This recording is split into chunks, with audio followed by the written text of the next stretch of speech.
Nagsasalita na po ang Malacanang kaugnay sa pag-aay ng kandidatura ng Officer in Charge ng Autonomous Region in Muslim Mindanao o ARMM, si Governor Mujib Hataman. Ayon kay Deputy Presidential Spokesperson Abigail Balte, gusto ng maraming mamamayan sa naturang riyon na matuloy ang pamumuno ni Hataman.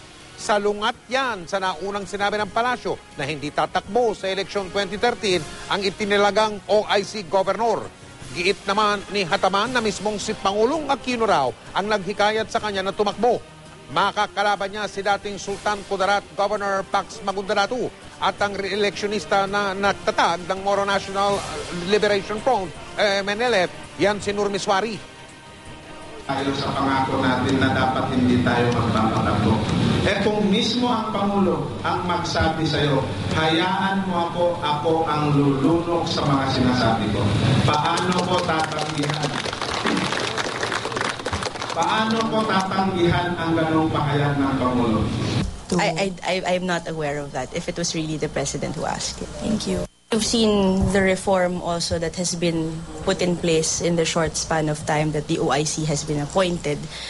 The President talks about it all the time.